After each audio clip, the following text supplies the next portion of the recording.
Perfect.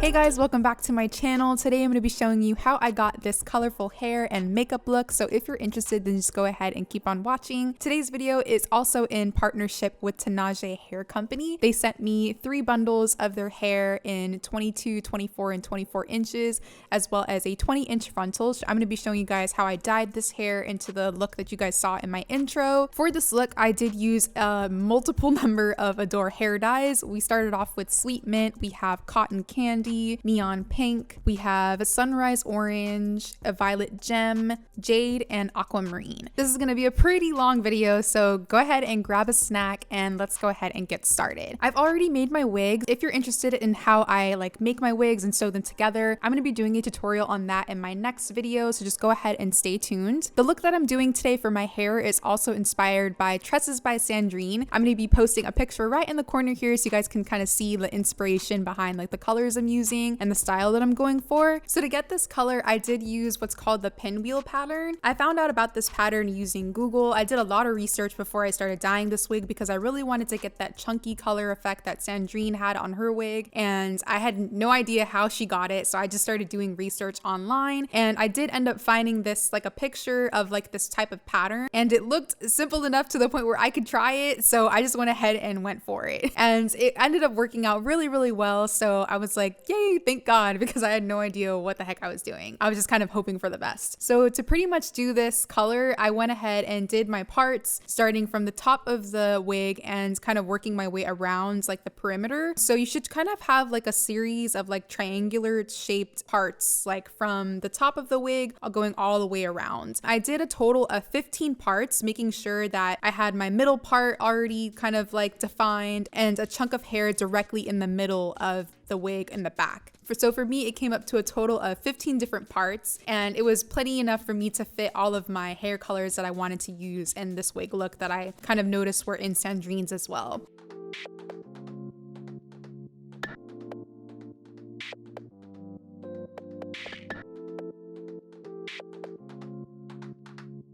So once I'm done parting and making my sections and everything like that, I'm gonna go ahead and start applying my colors. This is pretty much what my table looked like after laying out all the color dyes I'm using all Adore hair dyes, and I did mix them all using a conditioner to kind of stretch out the color some more, so it's not too thin and watery. And yeah, I just went ahead and started using these color Sweet Mint. For each color hair dye, I did 2 sections. So for Sweet Mint, I did the first 2 sections at the top. For the first couple of parts, I'm going to be working with the frontal, so I'm really making sure to be careful not to get the dye on the frontal and the lace and everything like that, so it doesn't stain it and everything. I'm only going to show one side of this process because I feel we would probably be here forever, but I'm going to show you guys all the different colors that I use as I went along. Just know that for whatever section that I did with one color, I just repeated the same exact thing on the other side on the same exact corresponding section, if that makes sense. So I'm just gonna go ahead and work on my first couple of sections and just make sure to really get the color in really well,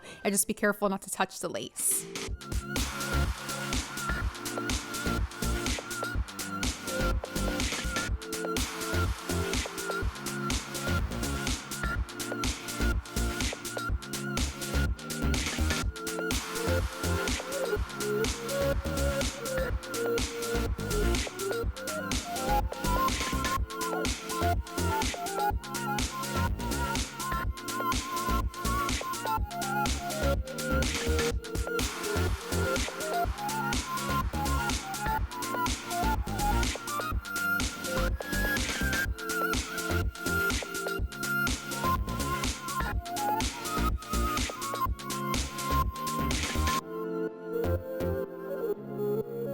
So for my second color, I'm going to be using Soft Lavender. This is the only color that I had a little bit of an issue with. I ended up having to re-dye this section for a second time once I was done the first time, just to kind of get the color a little bit more vibrant. The purple was kind of pale, it wasn't as vibrant as I wanted it to be. So I went back in for a second time with a little bit of color just to kind of intensify it a little bit more.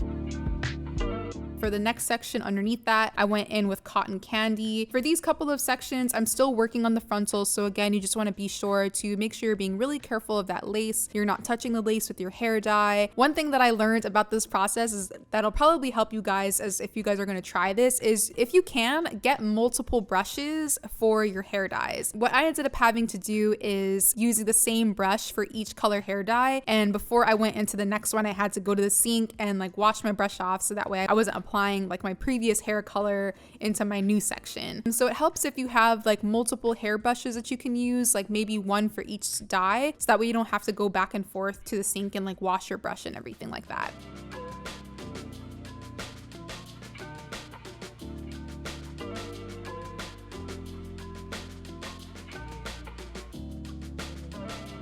I'm gonna go ahead and use Neon Pink for my next section. This is when I started using some saran wrap to kind of protect my hair, because I started noticing that because this shade is a little bit darker than the other ones, it was kind of like bleeding into, well, I shouldn't say bleeding, but when it touched like the other sections, you could see the dye like transferring into like other parts. And I didn't want that to happen, especially since I had such light colors right next to this Neon Pink. So at this point, I started to wrap all of my sections using saran wrap, and you'll see me as I go along like apply it like on top of the sections as well, so that way I can lay whatever hair that I'm not working on top of my wig without having to worry about any color transferring.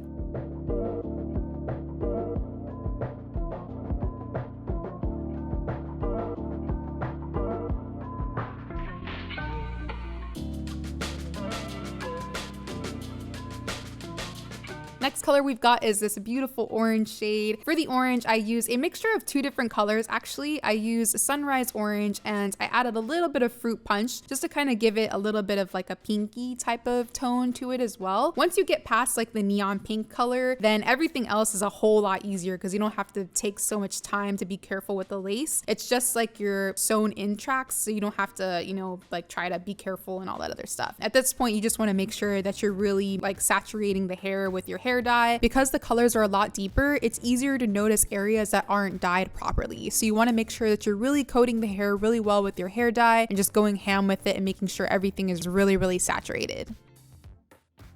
So I think you guys pretty much get the gist at this point. I want to give you guys a couple of thoughts about this hair because I do really, really love it. This hair is incredibly soft, and I just love how full the bundles are as well. Even though the lengths are a little bit longer, the hair ended up looking really, really full after I was done sewing everything on. And I only used 3 bundles as well. I feel like even with that, like the appearance of the wig is super full. Like if I were to curl it and everything like that, it would look super voluminous and everything. So I really loved like how full the bundles are. You guys already know I prefer a higher density frontal, and that's pretty much what I got with the one Tinashe gave me. So even the frontal had a really like full look to it, which I absolutely love. There was a little bit of shedding, but I attribute all of that to like me cutting my wefts and whatever hair was left over from plucking. After a while, like as I was wearing the hair, I didn't experience any more like shedding. It was basically like a strand or two here and there. I love the way that it came packaged as well. So even when I'm not wearing this wig, I can go ahead and put it back into the bag that was sent to me, and I know it's from their hair company. It stays separate from like all of my other wigs and stuff like that. Took to the color really, really well. I didn't have any problems dyeing it or anything. But yes, overall, I had a really, really good experience with this hair, and I definitely recommend that you guys check them out.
So we were down to our last section, guys. I added my dark blue to the second to last sections. And for that middle part, I'm just using a shade of lighter blue. I did let my color sit on for about 30 minutes after I was done like applying it and everything. And then I washed it out with cold water. And this is pretty much what it looked like when it was all done and washed. I feel like it looks pretty good. I'm really happy with it. But yeah, I was super excited about the way that the color turned out. I was really happy with it. I did end up blow drying and flat ironing off camera. We already know how to blow dry and flat iron. You guys don't need to see that. But yeah, this is pretty much what the hair looked like once it was done. You guys can kind of see like all like the blocks of colors and everything, which is exactly what I was going for. It definitely doesn't look as great as Sandrine's because she's like an expert in everything and she does like celebrity hair and stuff. The girl is like amazing, but I feel like for a first time, this isn't bad at all. I was really happy with like the result and everything. So now I'm just gonna go ahead and move on to the wig application. So to apply this wig, I went ahead and made sure to clean my face, my edges first using my toner or my clarifying lotion from Clinique just to make sure my skin is nice and clean.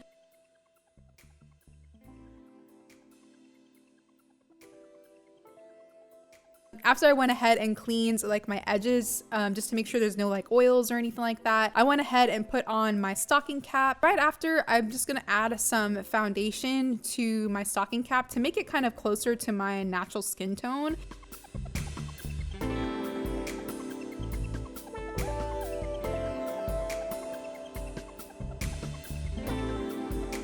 Once I'm done with that, I'm gonna go ahead and start like kind of securing it down using my Got2b hairspray. As I'm like spraying the hairspray, I'm also going in with my blow dryer and drying it down at the same time using a cool setting. I did cut little holes in my ears before I laid down my sideburns just to really make sure that the wig cap lays really flat on my sideburns and it's not like lifting at the edges and everything. And yeah, you just wanna make sure that your hairspray is completely dry before you go on to the next step.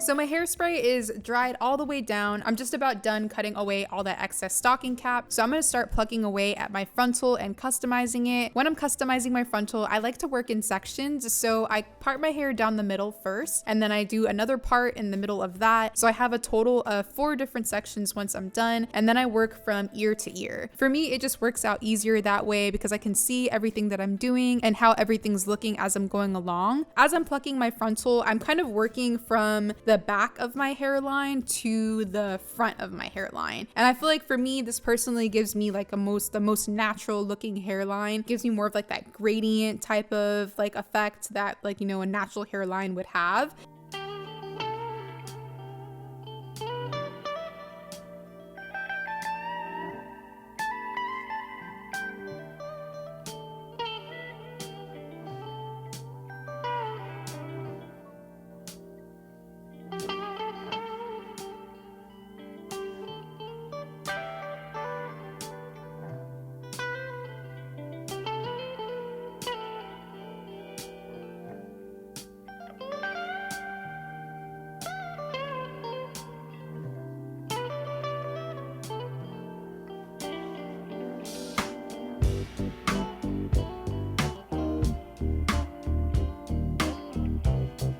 I gotta be honest, guys, this is not my best like wig application. I feel like I've had like better days with like applying my wig and everything like that, but for some reason when I was using my hairspray, it kind of gave me like these little white dots. So to kind of mask that a little bit, I added some baby hairs. I wasn't originally gonna have baby hairs with this wig, but because it was those little white spots are there, I just went ahead and added some, and it masked it a little bit more. But once I was done like with my makeup and everything, you couldn't really see it. But that's pretty much it for the hair portion of the tutorial, guys. I'm just gonna go ahead and finish up laying down my frontal. I'm gonna add some baby hairs and then we can move on to the makeup.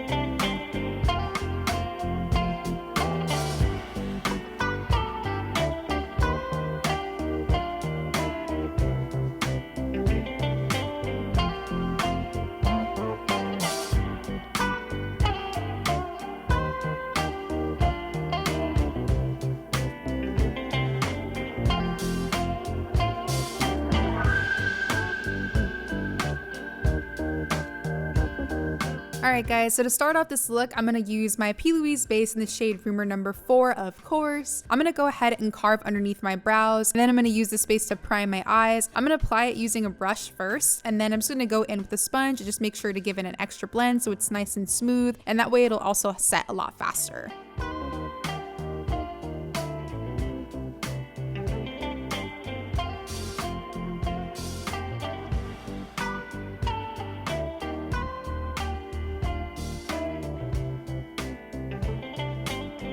I'm going to be starting off with the darkest color of this look, and for that I'm going to use the Juvia's Place Magic Palette, taking the shade Ife. This is like an ink purple, like indigo type of color, and I'm going to apply this using a Morphe M507. This is one of my go-to brushes to use for eye looks. It's the Morphe M507 and the M506. Those are my two go-tos. So I'm going to use this first to apply Ife, and I'm making sure to really build this color using very light pressure. I don't want to move or like disturb the base underneath it, so we're using really light pressure is really going to help us build that pigmentation without moving the base underneath.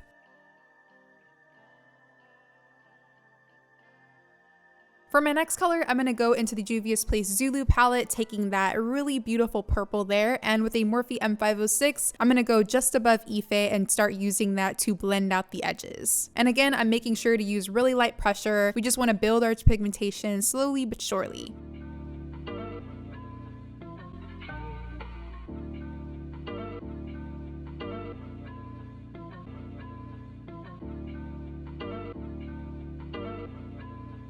Then to get that really smooth blend right below the brow bone, I like to set that area using the Fenty Beauty blotting powder. That way any eyeshadow that I apply on top of it applies a lot less pigmented, and it's a little bit easier to get that really smooth transition from light to dark.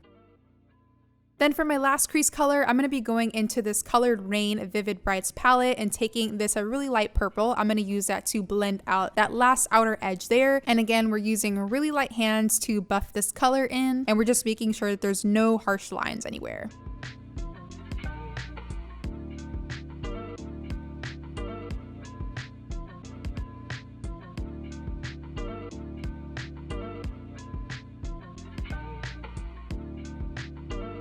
Once that light purple is applied, I'm then going to go back in with my first and second brush that I used to apply the darker two purples, and just go back and reapply those colors just to re-intensify them, because during the blending process you can kind of lose some of that pigmentation. So going back in with your brush just kind of re-ensures that the color is nice and well saturated. Before I cut my crease with a concealer, I'm going to cut it first using a makeup remover. This is the Pharmacy Cleansing Balm, and I'm going to use a flat brush to apply this and create my cut crease shape. I'm going to be doing a really winged out shape today with neon, and because we have such a dark, really intense color on the crease, I don't want anything to kind of blend in with it and kind of disturb or mess up the colors that I'm going to be putting on afterwards. So cleaning off this area first is just going to make sure that everything stays true to color. Now I'm going to go ahead and start cutting my crease using my concealer. Today I'm using the Makeup Revolution Conceal and Define Concealer in the shade C1. I just love the way that my neon pigments sit over this concealer, and that's the reason why I'm using it versus my P. Louise base. For some reason, I just feel like my neon pigments just sit better on top of it. I don't know why. I couldn't tell you. I don't know. It's just a personal preference. I'm using a much lighter shade so that way the pigments have a nice light base to reflect off of, and I'm just following that same cut crease shape that I created with my brush beforehand with the cleansing balm.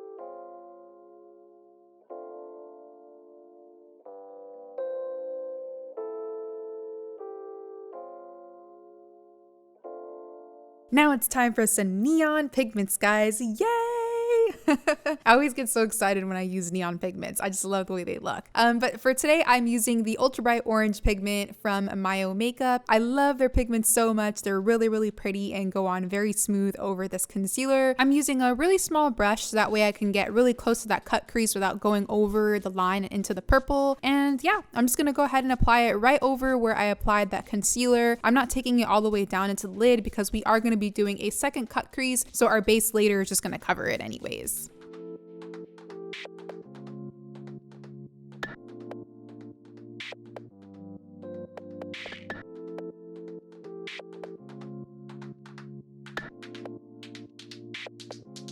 So for the second cut crease, I use 3 different types of bases from Louise. To make that darker purple, I mixed the red and blue together. So that's the color that you're seeing like me using first. And then for the middle part, I use the lighter purple because it's kind of like a spotlight that I did. We have the darker purple on the outer portions of the eyelid, and then we have that lighter purple on the center of the eyelid. And then you just want to make sure to go in with a clean brush and blend in any like harsh lines that you may have between the lighter and the darker purple. So that way when you apply your shadows on top of it, it's a lot easier to create that really smooth transition between colors.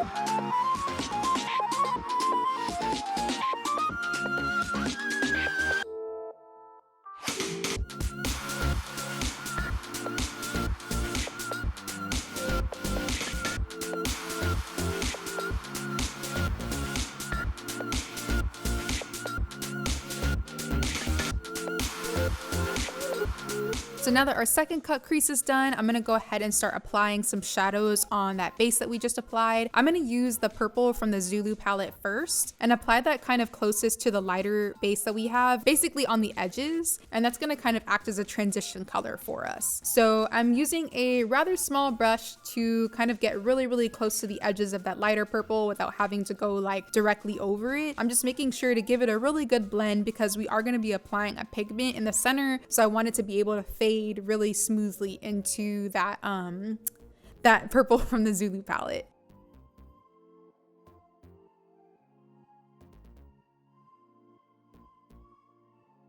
Now I want to start deepening up the outer edges of the lid. So I'm going to go back in with Ife, and again, using a really small brush, I'm going to start off in the innermost corner of my eyelid and kind of drag the color into that purple that we applied previously and make sure it has that really nice blend. And I'm also going to take it into the outer wing of like our cut crease.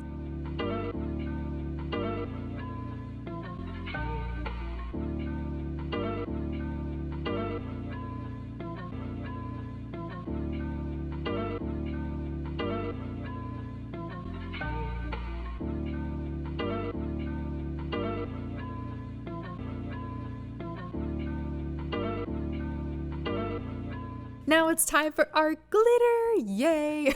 This is like my other favorite part.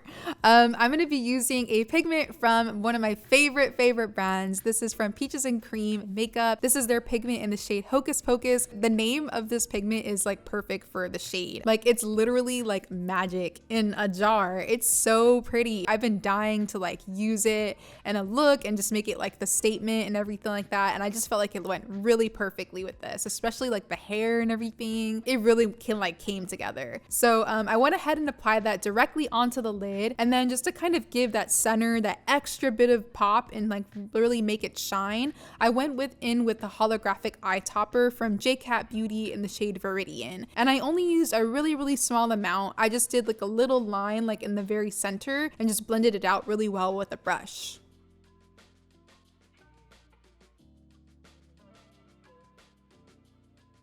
So I just did some cleaning up using some makeup remover and a tissue. Now I'm gonna actually sharpen up the eye look using my P. Louise base and a tad bit of foundation. I'm going back in with that same brush that I used to carve my brows when I first applied my P. Louise primer, and I'm just gonna sharpen that look up, make it look nice and crisp, really clean and everything. And I'm adding the foundation on the very outer edge so it blends in a lot more smoothly to like my concealer, my bronzer, and everything like that, and it's not like weirdly toned in that area.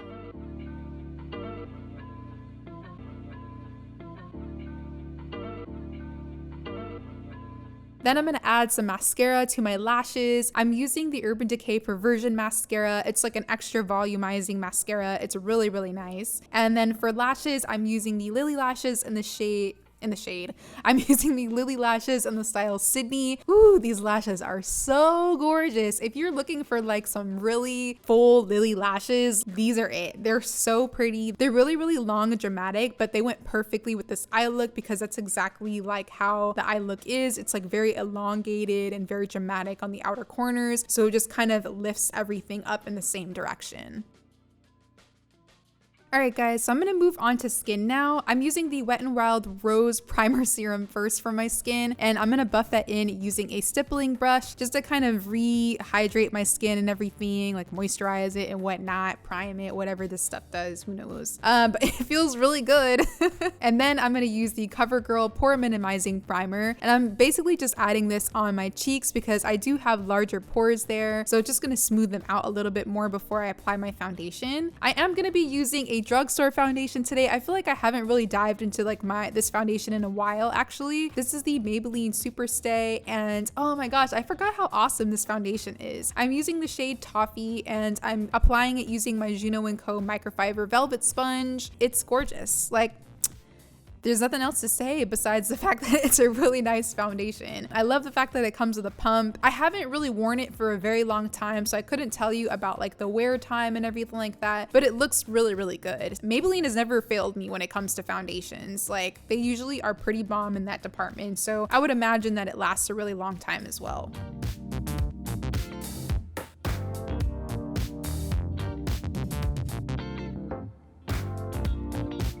Once my foundation's all blended out, I'm gonna go ahead and start applying concealer. I'm gonna be using a new favorite of mine. This is the Danessa Myricks Vision Cream Cover Concealing Wand, I think it is.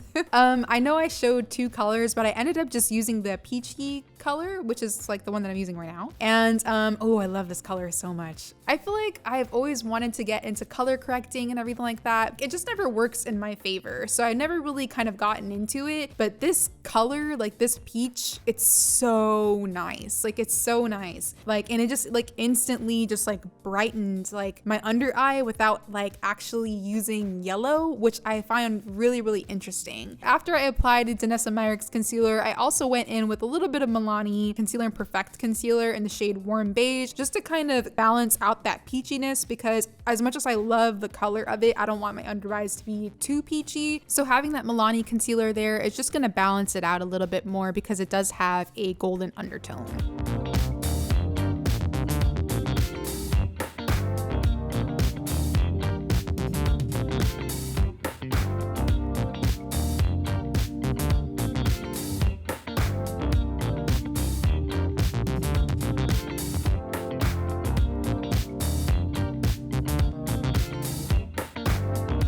So our concealer is looking amazing. I'm gonna go ahead and set it all using the Maybelline Fit Me Loose powder in the shade number 20. I haven't used this powder in a long time as well, and I'm like so mad at myself that it's been forever because it's also been a really amazing product. It just makes the skin look super smooth. I love the way it looks underneath the eyes and just to basically set like all of the highlighted spots of my face. But yeah, I'm using a damp sponge to apply this, and I'm making sure to use a very small amount because I am gonna be using other powders as well. Then taking a small amount of my Studio Fix powder in the shade NC50, I'm going to use this to set the rest of my face. And this is just going to help ensure that my bronzer and my blush goes on really, really smoothly and blends in a lot more seamlessly.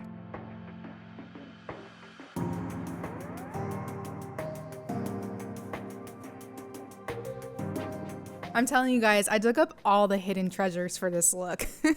For bronzer, I'm using the Makeup Forever Pro Bronze Fusion in the shade 30M. I haven't used this one in a while as well, mostly because for some reason I thought the formula was really odd. Like when I first used it, I wasn't really used to how like not powdery this formula is, but I really enjoy it now. It's really strange. But the color is really, really nice. It's a really nice bronzer. And yeah, I'm just gonna use that to kind of warm up the skin. Right after, I'm using my MAC Mineralized Skin Finish in the shade Medium Golden for just a tad bit of extra brightness on the innermost part of my face. So I'm applying this on the very, very inner part of my under eye, kind of closer to like the edges of my nose, the sides of my mouth, and that's it. Like I'm using literally like the tiniest amount. It's a very subtle, like the difference, but it's definitely there.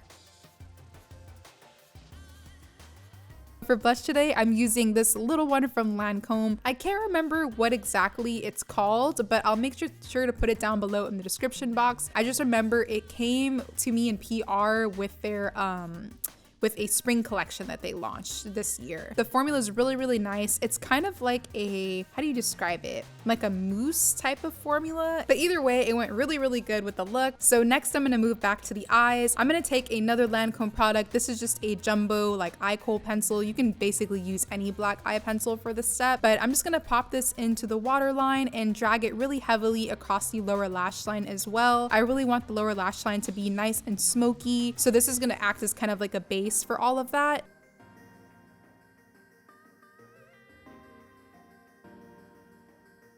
Once I have my pencil applied, I'm gonna go back in with that shadow Ife and take a smudging brush and just kind of gently blend that out so it's not as harsh.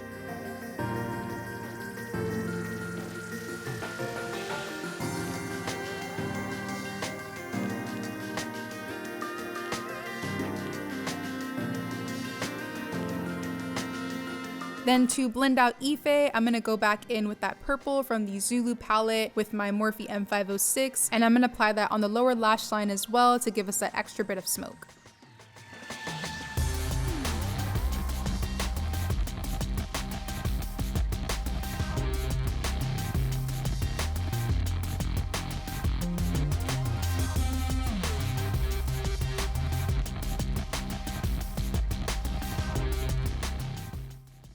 Then to create that spotlight on the lower lash line, I'm gonna go back in with Hocus Pocus and that eye topper from JCat Beauty and apply those on the very, very center of the lower lash line as well. And that's gonna kind of give us that really cool, like cohesive spotlight effect throughout the entire eye.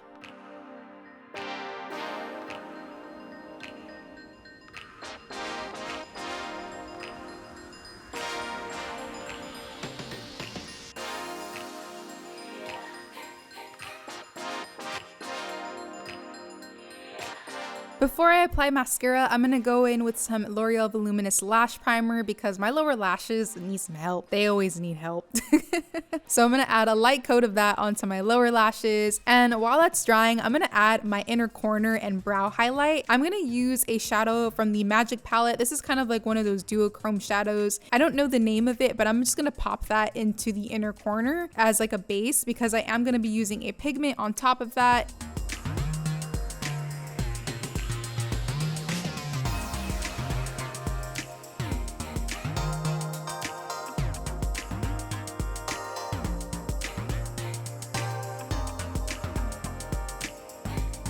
And the pigment that I'm using is from Peach's Makeup as well. It looks white, but it actually is like a blue reflect. So I'm gonna pop that into the inner corner, and I'm also gonna add a very small amount onto the brow bone using a fluffier brush. This is also something that I picked up from Mitchell when I was at their masterclass. He did this really cute pink brow highlight in one of his looks, and I just love the way it looks. So I've been adding like pigments on my brow bone, and I just like, oh, I die every single time. It's so cute.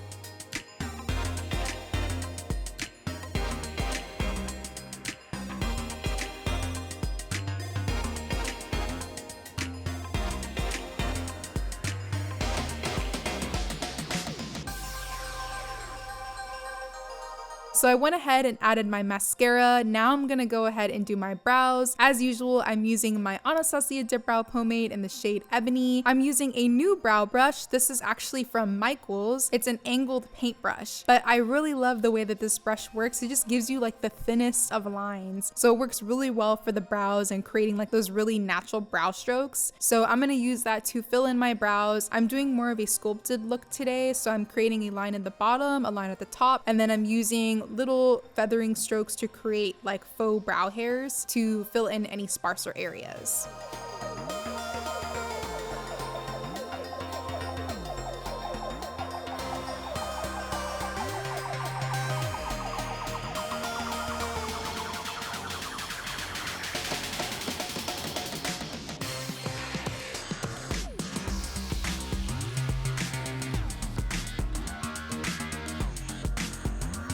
Then set those babies in place. I'm gonna go in with the Anastasia Dip Brow Gel in the shade Dark Brown.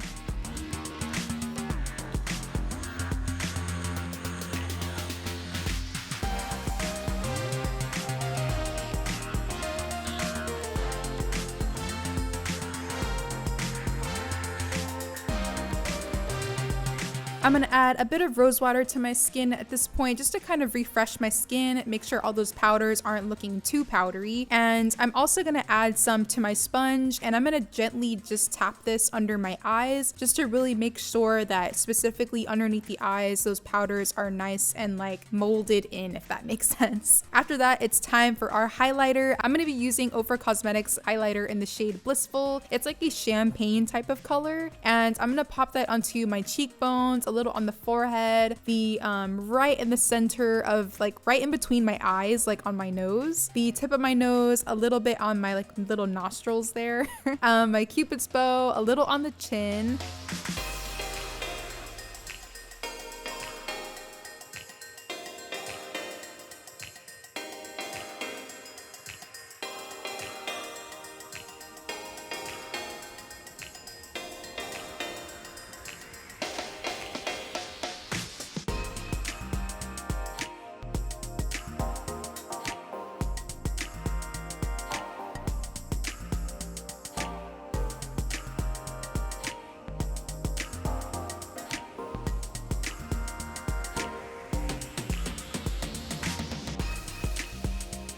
Then to give that highlight a little bit of extra dimension, I'm going to use the new Wet n Wild highlighter from their Crystal collection and just add that on the very, very highest points of my face and my nose. This highlighter is very, very silvery, so I'm not using a lot of this. It's literally like the smallest of product. And last but not least, it's time for lips. I'm going to first line using MAC's lip liner in the shade Chestnut, just making sure to fill in the outer corners so that way it blends a lot easier into my liquid lipstick.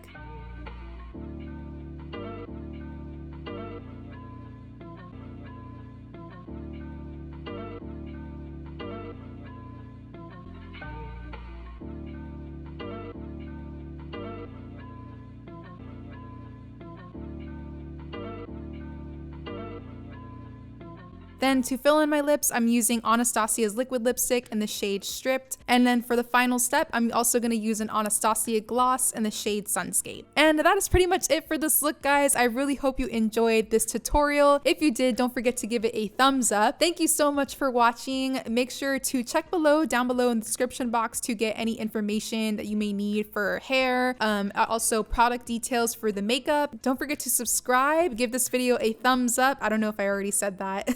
But thank you again for watching, guys. I love you, and hopefully I will see you in the next one.